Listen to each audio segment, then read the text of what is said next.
welcome to another episode of the 10 Minute Cinema Podcast. I'm here with Varble. Varble, how are you doing today? I'm kind of tired, but I'm here. You're tired? Why are you tired? It's been a long day. Okay, fair enough. So, let's get right into it. How's that challenge going? I just pulled up Twitter because I knew you were going to ask. So. He knew me well. Yeah. I like to get these updates. So, I'm a movie behind right now. Uh-oh. But that's okay. It's okay. We got the whole year to get exactly. 365. Exactly. In a couple weeks, I'm going to watch like 4 or 5 Best Picture candidates all in one day. So. How are you going to do that? What do you mean, how am I going to do that? How are you going to do that? Probably by illegal means. Thanks for calling me out. Oh my God. That is you're under arrest. Wow. Yep, I'm reporting you. That's my job. Okay. Is to report you. Okay. No. I'm going to go to your little showcase. Oh, are you? Yeah. It's expensive. It is. Okay. It's worth it, though. 2 days, 65. I don't know if I can do both. Yeah. That makes sense. I mean, that's a lot of money. Yeah. But one day is 32, I think. Yeah. Or 37 for the second day. Something like that. Still, you're getting 4 or 5 movies, so. Right. I mean, that's actually a pretty good bargain. It really is when you think about it, but that's cool. I didn't know you actually going to go that. Yeah. All right, so anyway, let's hear about some of these movies that you watched. All right. So I caught The Bourne Supremacy, continuing on with the Bourne series. Like it? Yeah, enjoyed it better than the first, actually. Better than the first? Yeah, I don't know about that. I don't know about that. I really think so. Okay, fair enough. Yeah. We'll see how the trilogy ends. Probably try to finish that up sometime in the next week or so. The final one's excellent. Yeah. Yeah. Okay. Well, not the final. Well, the final of the trilogy is excellent. Then caught the latest Mission Impossible, Rogue Nation. Rogue Nation, great one. Pretty good. Not as good as Ghost Protocol. Come on, that's the best one. But definitely, it's right up there. It's good. Yeah. I've always kind of had a soft spot for that series. I don't know why. Just they're fun. Tom Cruise, when he can, is a great actor. Like, can put out a great movie. Yeah. But sometimes he just doesn't want to, I guess. But Mission Impossible has always been one of those series that, like, I can go back to. There could be 19 of them. I think I'd enjoy all of them. Yeah. And let's see what else recently. Maggie. Have you ever seen that? No, I heard about it. It's Arnold Schwarzenegger and a zombie daughter. Abigail Breslin. Okay. Yeah. Good? Very good. Very good. Yeah, I was surprised. I was thinking, okay, weird horror movie. Like you said, I knew about zombies. Yeah. It's not really a horror movie. I know it's an independent film. Yeah, she is bitten. Okay. Okay, before the movie starts. All right. He goes to find her in the city and brings her back to his house.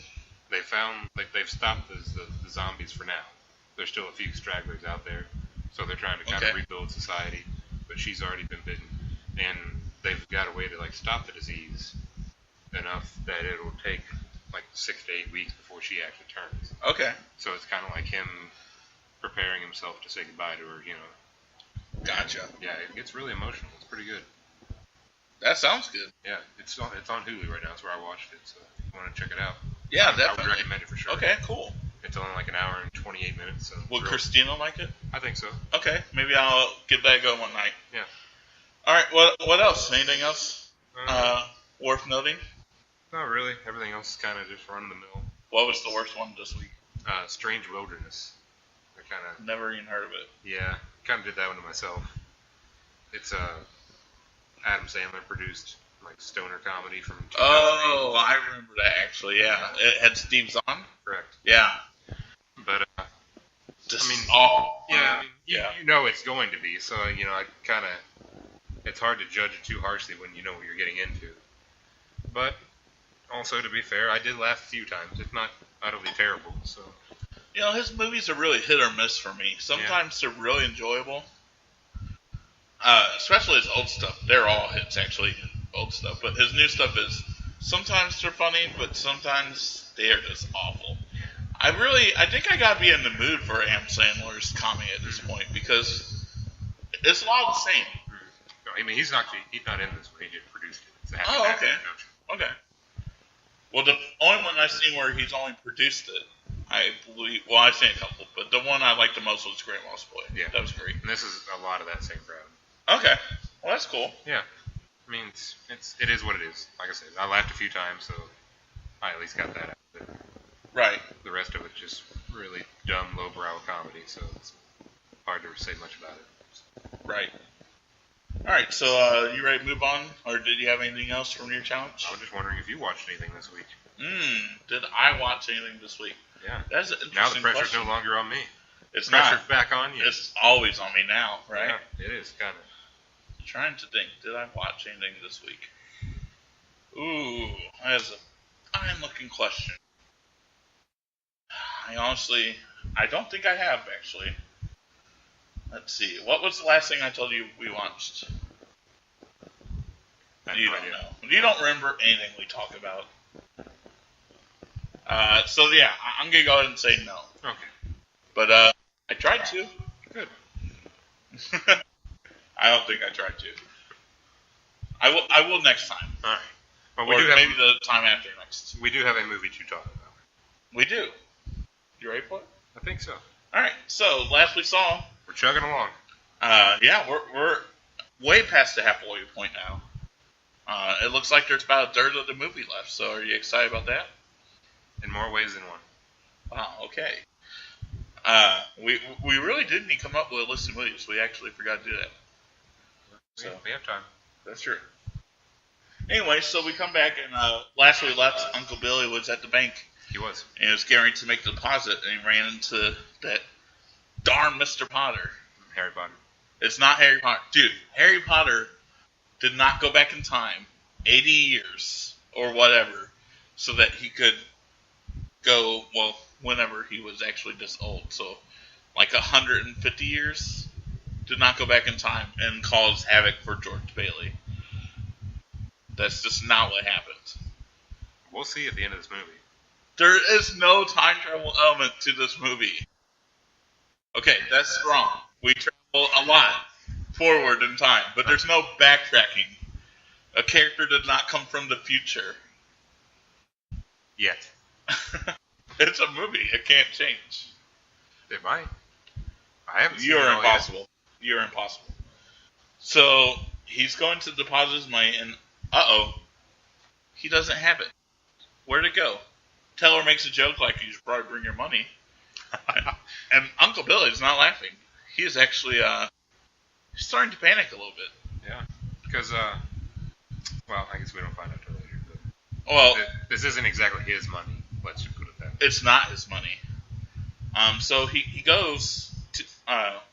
he's doing that, and then we get a cut to Mr. Potter, not Harry Potter, who opens up his newspaper and finds that was the newspaper Billy gave him with the money in it. That's not good. It is for Mr. Potter. It's not for Uncle Billy, who just gave away a lot of money. Yeah.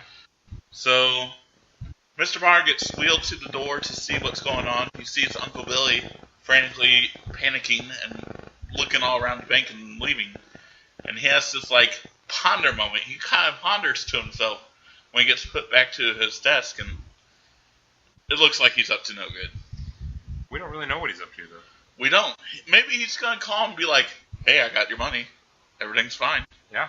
Doesn't look like that, though. So we go back to the Billy and Loan, where we get to see your girl. I think possibly for the last time of this movie. How dare you? Maybe. She might show up again. I don't remember. Okay. But don't get your hopes up. Violet is wanting to start a new life. And With me. no, but it looked like maybe she wanted to start with George. Think she's still thinking about George? No. Georgie boy? No? Probably not. So we kind of see her like say, hey George, they go into his office. So they're out of the scene, and then in comes Uncle Billy, and they're like, hey, Harry's on the phone, do you want to talk to him? He's like, yeah, everything's fine, and just gives the phone back to him, like the He hangs up on employees. him. Did they hang up on him? Yeah. Oh, I didn't even realize he hung up on him. Yeah. And he's looking all around the office. He was calling from Washington. Yeah, I know. So I'm he's just reminding the viewer. okay. Yeah, he's calling from Washington. Just hangs up on him. So he's looking all around the office. He's trying to find this money. We cut back to George and Violet, and he gives her a loan and a little. It looked like he gave her a little bit of his own money as well. I think so. Yeah, I think like that's what we're meant to think. Yeah. a 50 or something, like, get off to a good start, which is a lot of money back then. So Yeah. it's not like he's handing her a $5 bill and saying, "Don't put it all in one place." He's legitimately giving her a good amount of money. It seems like. Yeah. And tells her, it's hard to start a new life, but good luck in New York, basically. So seems like she's out of the picture now. She's very grateful, though. Yeah, she is. She kisses him. It looked like it was kind of side to the lips. It was. So it wasn't a full-on kiss. Still left some lipstick, though. But it did. And it's going to set the secretary to a talking, because she sees George come out of the office and wipe off his mouth. Right, and also the bank examiner saw it. Well, who cares about it? I think that's the more important person here. You think so? I think so. I know so. Spoilers. Yeah. So anyway, Uncle Billy gets George to come into the office and realizes that, hey, he's looking pretty panicked. He's like, come in, close the door. Yeah. And then immediately George runs out of the office. Not runs, but it's basically like a gallop. Like he needs to see something. And he looks in the safe, and the safe is empty. It was not Billy's money. It was the building and loans money. Bum, bum. And so he's like, hey, did you see Uncle Billy leave what the money say? And the employee's like, I don't know. I didn't see it. And so they're retracing the steps. We cut to George at home now. No, not yet. What did I miss? You missed the big speech with Billy. Oh, yeah. One of us is going to go to jail, and it's not going to be me. That's true. He did say that. He said very sternly, he was going to beat the shit out of him or something. I was scared for Billy. Yeah, he's panicked at He's this not point. the type that's going to survive while in prison. Uncle Billy doesn't look like he's the type for anything. He seems like a bumbling buffoon. Yeah, I said it. I meant... Takes one to know. Wow. Alright. So anyway, yeah, he gives up stern talking to Billy, and then we cut to him going at home. And it's very Christmassy here. One of the kids is... It is Christmas Eve. It is. One of the kids is playing a Christmas song on the piano. Uh-huh. They're putting up the tree. Uh-huh. I think there's cookies. I think I just pictured cookies. Okay, it's sure. Christmas. Sure, why not? And George, you can tell there's something wrong with George. He's just a little off. Yeah. Comes home and the kids are hounding you because as soon as you get home, they're all like, "Whoa, Dad, hey!" That's what kids do. Yeah. So he sits down and one of his sons is on and gives him a big old hug, starts kissing him while crying. Let's talk about this kid real quick, though. Okay. So, he has a Santa mask with a beard. He puts it over his face and he growls like a lion at his dad. I don't think he Santa understands. is not a lion. Do they know that back then? Maybe he is a lion, and we just don't know now. No, I'm pretty sure we've got the facts right. I think it's just this kid. And we'll have a little thing to say later that I don't know if his kids are really all that bright. I can say for sure it's not. Yeah. But basically, yeah, he's hugging and kissing the son of his that's trying to roar at him like a lion. While it looks like he's crying, but not full on cry, but you can definitely tell he's upset. Mary sees this as well. So Mary's noticing these warning signs. She tells George, hey, this kid got sick because she got a flower. She won a flower at school and didn't want to hurt it on the way home, so she didn't wear her jacket. You should zip up her jacket. Right. So she came home to a cold. And she said something about the doctor, and he's like, the doctor was here? Is she dying? No, she's running a low fever, 99.6. What? He's getting very upset just thinking about more costs. Yeah. And then the other kid comes up and says, "Oh, the neighbor got a new car." He immediately says, "Well, what the hell's wrong with our car?" Definitely, at this point, you can tell he's not himself. There's something wrong, which we know what it is, but they can tell something's wrong with Dad. Well, we know what's wrong. Harry Potter put a spell on him. He's not Harry Potter. He's cursed. We are not going through this every podcast. I can't wait until the next one just so I don't hear you compare the character to Harry Potter anymore. Don't you even. Oh, I'm going to odd. So he goes upstairs to the sick daughter's room, checks it out, and she's sick, all right. Yeah. She wants to get up to get her flower drink. That's what she says. Mm-hmm. He's like, no, I'll get it. So he grabs it, and a couple of petals fall. She's like, oh, Dad, now you gotta fix it. Paste it, that's what she said. And so he acts like he does, and he puts the petals in his pocket. And this is what was funny to me. He goes, you need to go sleep. And she goes, I don't want to go to sleep. I want to play with my flower. Is this family so poor that the prospect of a fresh cut flower is... Apparently. This is, maybe this is just a different time, but I can't see why enthusiastic. Like, it's nice. Yeah. You know, you can put it in a vase and look at it, but she's like protecting it with all this like love and like holding on to it in bed, getting up and getting it drinks of water. Can we also talk about her name? What's her name? From what I could catch, it's Zuzu. Zuzu. Yeah.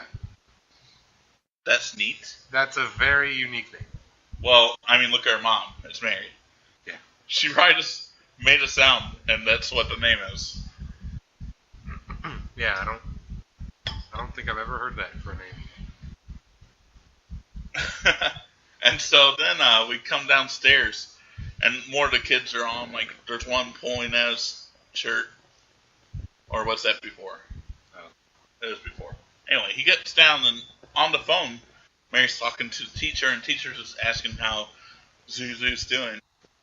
And he grabs he's like, is that the teacher? And she's like, yeah. And he grabs the phone and starts yelling at her for sending his daughter half naked home. Is this what I pay taxes for? Just completely out of character, over the top. And then she's like, he like throws it back at Mary, and she picks up and she goes, I want to apologize. Hello. She hung up. Then right at the last second, we hear a man's voice on the phone, but that's when we had to stop. Well, you missed another good joke there. Oh, I missed it. Okay. Whenever she says she hung up, George says, well, I'll hang her. Which is pretty extreme, if you ask me. I think so. I don't think you really need to be hung for disconnecting a phone call. I'll hang her. So yeah, we're getting closer now. Are you getting excited for the end here? Sure. Okay. Do you have anything to add to this episode? No. All right. Then until next time, that's a wrap. Chicken Caesar wrap. I don't think it's that kind of wrap. Oh, okay.